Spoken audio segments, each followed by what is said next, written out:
Bear Tattoo here. Well, the Bears play the Chargers on Monday night. I'm not feeling real comfortable about a win for the Bears. I don't know how you can feel comfortable with these guys. Sometimes they show up, sometimes they don't. The one thing that I think they have going for them is I think their offense is playing well, although we've got a couple of issues this week. Forte's out, so Langford's got to carry the load there, and he had a disappointing play there at the end of the Viking game where he dropped the pass on third down, but he's probably been getting a lot of reps in practice, and I hope he's ready. The other thing, Alshon is playing. He's a stud.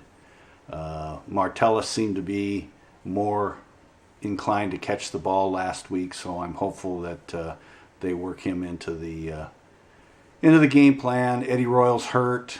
I'm not too sure who's playing on that offensive line, but as long as we got Jay in there, I think we got a chance. As long as we got Jay and Alshon, I think we have a chance. So we'll see what happens. Jay is a stud on Monday night. I think I heard somewhere where he's never lost on Monday night, so we've got that going for us. But the real problem we have is our defense.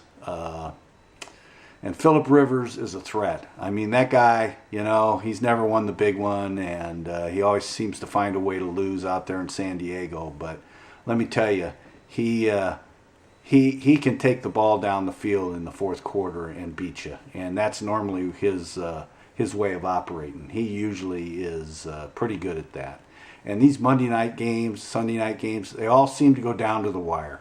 No matter who's playing, whether it's good team, bad team, don't make any difference. They go down to the wire. And if it goes down to the wire and San Diego has the ball, the Bears are in trouble because we just don't seem to be able to stop anybody passing the ball into the secondary. So we can't get a pass rush most of the time, and then our DBs just aren't capable of making the defensive plays that they need to make. So I'm predicting that the Bears are going to lose, and it's going to be a close game. It's going to come down to the fourth quarter, and probably be about 3 points difference. So that's what I think, and we'll see what happens. And what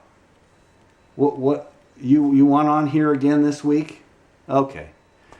Husker Fan wants to say a few words about the Husker game yesterday, so I'll let him talk to you.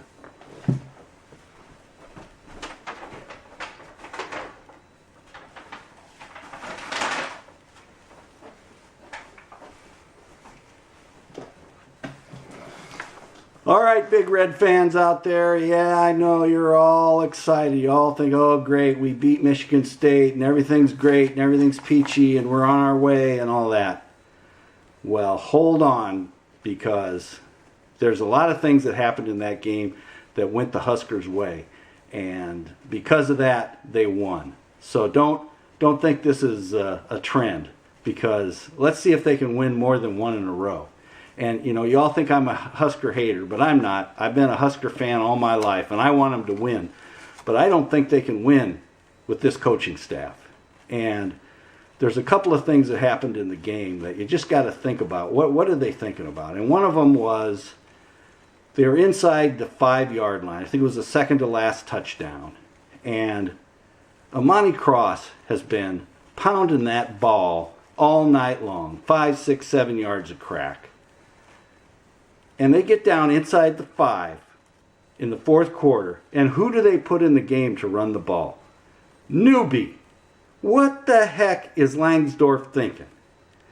Oh, Amani's already had his 2 touchdowns, so now we got to give, it's Little League. We got to get Newbie in there so he won't be pouting on the sidelines. He can't run the ball up the middle. Never has been able to. Hell, he can't run it around the end either. They needed to leave Amani in there. He would have scored. But no, we had to get down to the end there and had to run Tommy on a bootleg in order to get the dang touchdown. That's just bad coaching.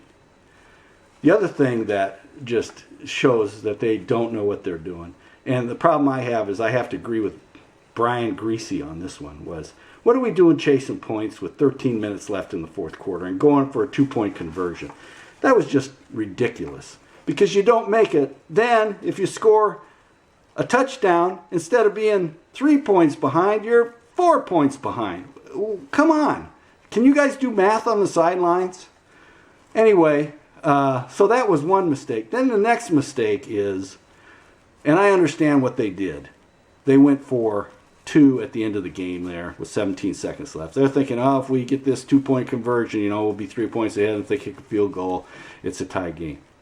Hell, that ball almost got intercepted. They run the ball back and score 2 points. Guess where we are? We're losers. That's where we are.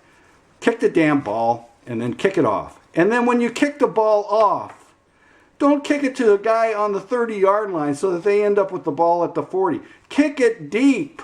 Come on, coach. Tell these guys what to do, how to win a game. Anyway, that's just Nebraska coaching. It's not very good. And it's Mike Riley, and it's Langsdorf, and it's Banker. And they need to go. And they need to take Sean Eichhorst with them. They're not that good. And I'm telling you, Husker fans, just be prepared. This isn't going to be all rosy. It's not looking up like Sean said in the newspaper. Here's another thing about that guy. He doesn't have the guts to stand up in front of the public and talk about this. He sends us a letter and tells us how great things are. What a wiener. Man, come on. Get some nuts. Stand up there and take the heat. And then one of the writers here in Omaha for the World Herald had some comments in there that started making me thinking about this guy. He's too busy making his coaches read books and learn legalese and all this other bullshit that he's having them do, like team. Oh man, he's just as bad as Steve Peterson. He needs to go. And then I see him on the sideline on television. I almost barf. He's standing next to Spurrier, Steve Spurrier. What the hell's that man doing disgracing our frickin' sideline? Get him the hell out of there. That shows you what a dingbat Eichhorst is. Why would he have that guy on our sideline? Get him out of there. Make him pay for a ticket.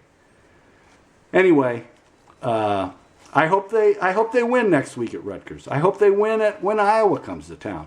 But I don't think they will. I think these guys just lucked out.